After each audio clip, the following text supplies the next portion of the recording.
Oo. Okay, thank you. We will now, I'm sorry, last meeting I was absent due to sickness.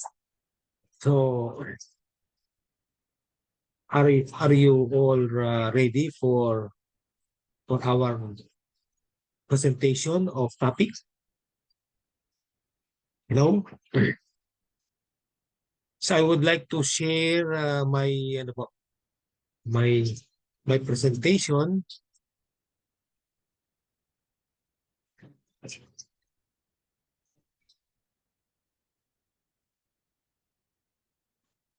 Yan po, my presentation is all about the sources and collections of data in interdisciplinary research methodology. And of course, this particular topic is very much important, especially if you are conducting a research. Now, of course, this is collections of data. It is more on data. What is datum? Or the plural form is data. Normally, it refers to information, the attitudes, behavior, motivation, attributes collected from participants or observations, mechanical or direct or from secondary sources. It is very important to define data because we have a numerous definitions of data. Meron tayong data sa cellphone. Then we have what we call the data in research. So when we say data in research, it refers to crude information, which may be attitudes, behavior, motivations, attributes, etc., collected from participants or observation, mechanical or direct, or from secondary sources. And data are what research is searching for and which are subjected to analysis, statistical procedures, and interpretation so that inferences, principles, or generalizations are drawn. So data, these are in a crude form. When the data is processed, it becomes information. And when the information is further processed, it becomes knowledge. And the higher form is wisdom. Wisdom is the highest form. So that is that data crude.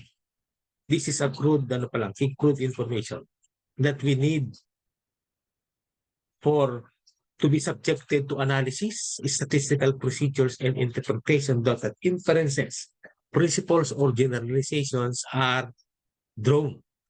And when we say data analytics, it refers to the science of analyzing raw data to make conclusions about that information. We have the sources of data in interdisciplinary research. We have primary sources or the original works. And we have secondary sources, analysis of those original works. And tertiary are collections of secondary informations. And we have academics, scientific, and business at saka mga professionals normally use these types of information or these types of data. So when we say data collection, it is a term used to describe a process of preparing and collecting data, for example, as part of a process improvement or similar project. The purpose of data collection is to obtain information, to keep on record, to make decisions about important issues, to pass information on to others. Primarily, data are collected to provide information regarding a specific. This is from information coming from Wikipedia. And another definition ng data collection is the process of gathering, and measuring information on variables of interest in an established systematic fashion that enables one to answer stated research questions, test hypotheses, and evaluate outcome. That's why we have a wheel here. Normally, we need the data to be generations of data collection. Ipaprocess natin sa storage management, yung tinatawag na data management, data analysis, data visualization, at saka data interpretation. Ito po yung wheel.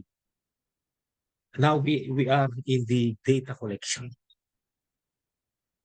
And these are the methods of collecting data. Methods of collecting primary data. First, yung direct personal investigation, indirect oral investigation information from local sources or correspondence, information through questionnaires and schedules, through mailing method, enumerators method, at yung mga methods of collecting secondary data, yung mga public sources. We need to read, to collect mga public sources, government publication, example, semi-government publication, publication of trade association, journals and papers, international publication, and then publication of research institution, at saka mga unpublished sources. And we have what we call the four types. I think it is just a matter of review of your study in research in your master's degree level. Yung four types of data: nominal, ordinal, discrete, and continuous. When we say nominal at ordinal, this is more on qualitative. Pag nominal, mga names. Ordinal, ito yung mga nakarank, mga rank data. At saka quantitative naman, yung discrete at saka continuous. I think you know already this particular data. And how important is data collection in research? Number one is maintaining research integrity.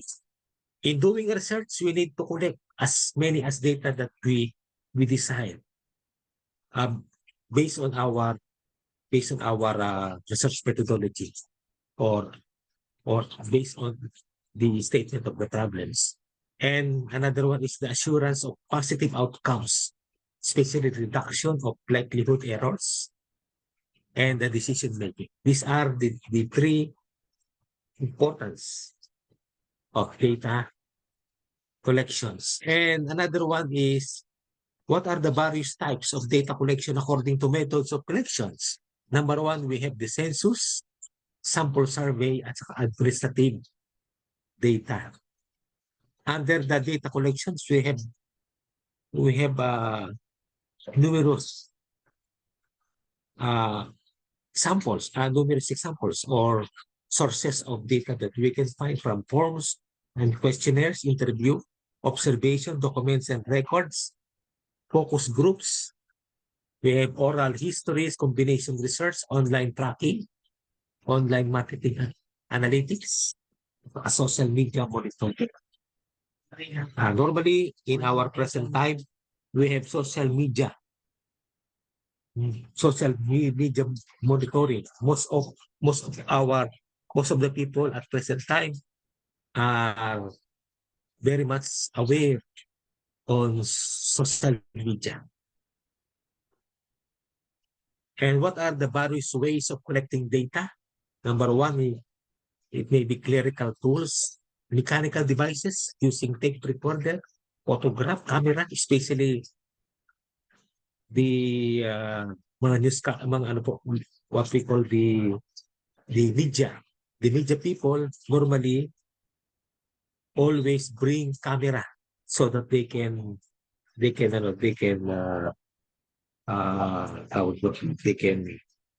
capture the events that happen, presently happening. The camera, it's very important. The tape recorder, especially if you are interviewing somebody, you need tape recorder. And also the photograph. are what we call the mechanical devices for collecting data. And we have also the use of technology, the internet, websites. Normally, the researchers use technology, internet, websites for gathering data. And as of now, as of present, the most used is artificial intelligence. The use of ChatGPT, Perplexity, Copilot, Gemini, etc. Are normally used by individuals to gather information, to ask questions of anything that they need immediate answers. They use artificial intelligence. And of course, as of present, the artificial intelligence can also be used in research. You can use artificial intelligence especially in the collections of data, in formatting our research. We can use what we call the artificial intelligence as of present. And we have the various data collection tools in research. These are the conventional data collection tools. We have questionnaire, observation schedule, interview guide, interview schedule, rating scale, checklist, document schedule, data sheet, yung schedule for institutions, scorecard, the scaled specimen, opinionaire or attitude scale, especially in psychometric data. Q methodology, sociometry, guess who technique, social distance scale, mga psychological tests. Ang psychological test, example, formative test, yung pre-test, post-test, summative test, yung mga examinations, IQ tests. These are psychological tests. And then we have projective and inventories. Sa psychological test, we can also consider yung different intelligence tests. And then we have also mechanical tests, such as medical, dental, surgical tests, and others. These are what we call the various data collection tools in research. And another one is we have the methodologies of data collection.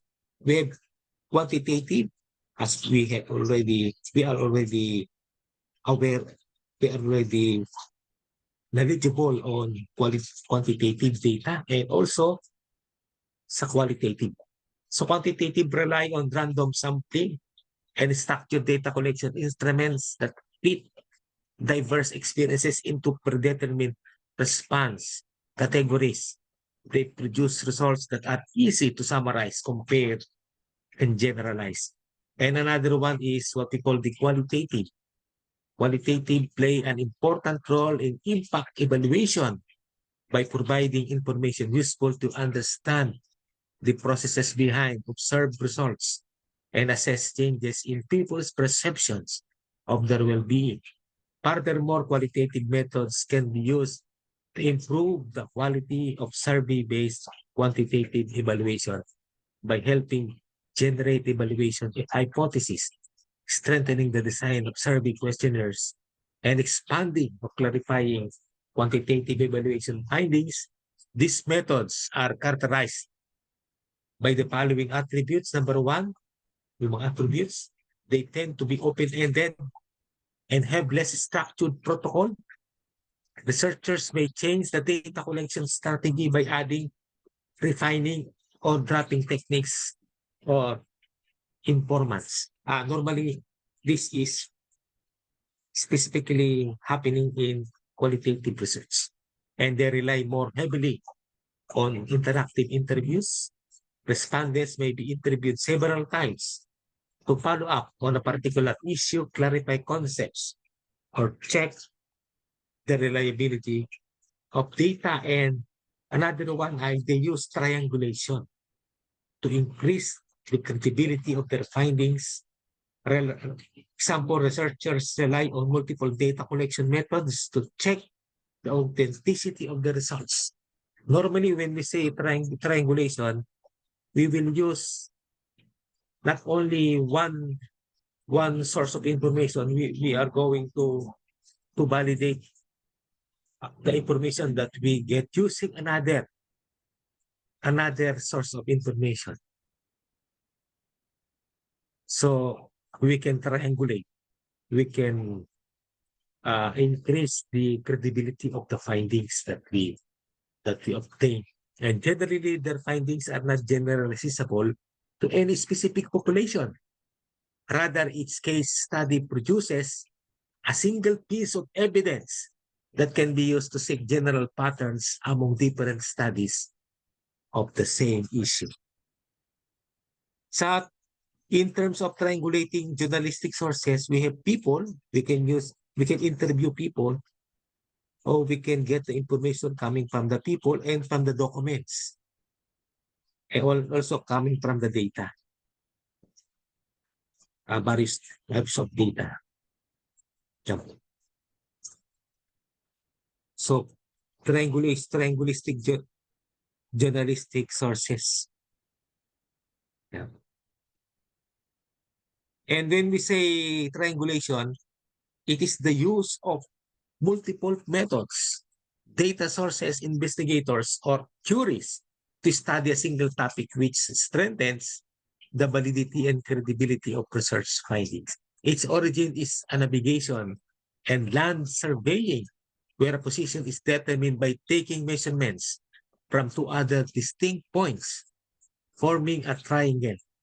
In social sciences and other fields, this multiple perspective approach helps overcome the limitation of a single viewpoint, reduces bias, and provides a more comprehensive understanding. So we can reduce the bias in triangulation, and we can get a much better picture of the information that you want to obtain. Okay, so I think this is only my presentation,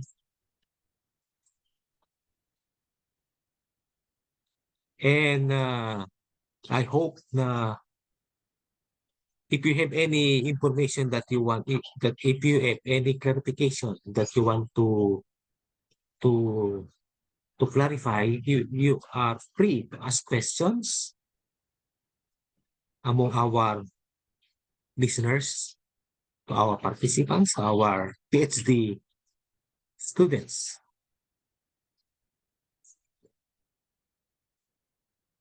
Hello? Hello?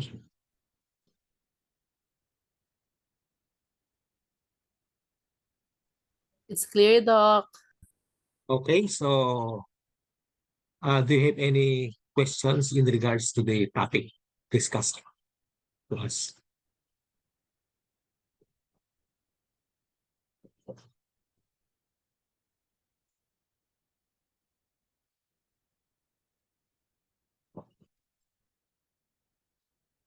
Hello?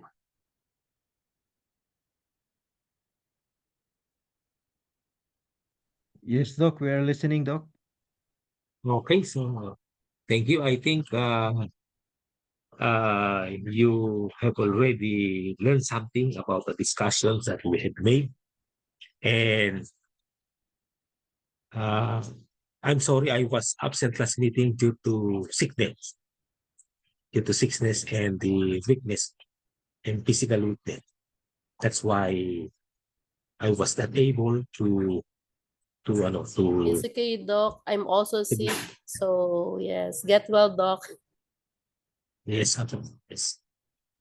Thank So, you. Thank you Doc, thank you to po. our participants. Sino po yung mga participants natin dito? Who are present here today? We have here Mhm. Doc Jerry, Uri, Sharon.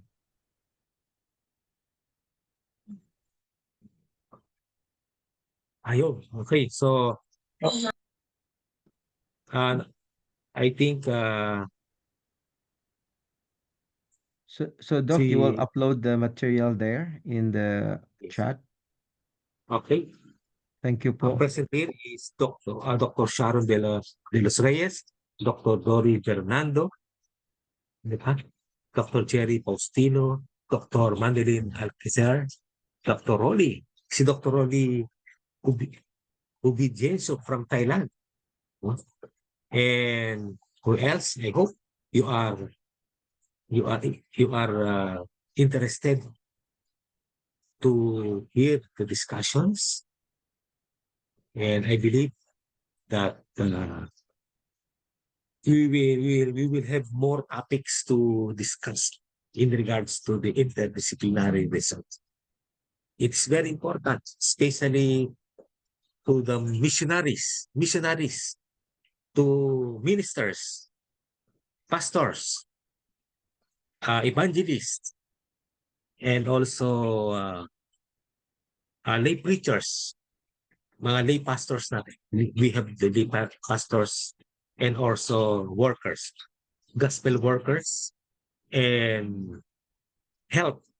We have also health workers or medical missionaries, mga health workers natin, and also our health scientists. I think we have here health scientists. At saka, and also the naturopathic doctors, naturopathic physicians, and others. Okay, so I think, do you have any questions? No, Doc. Thank you. Okay, thank you. At I hope you learn so much from our discussions, and I will upload this this presentation. Thank you, and may God bless you. Thank you po, Doc. Thank you po so much, Doc.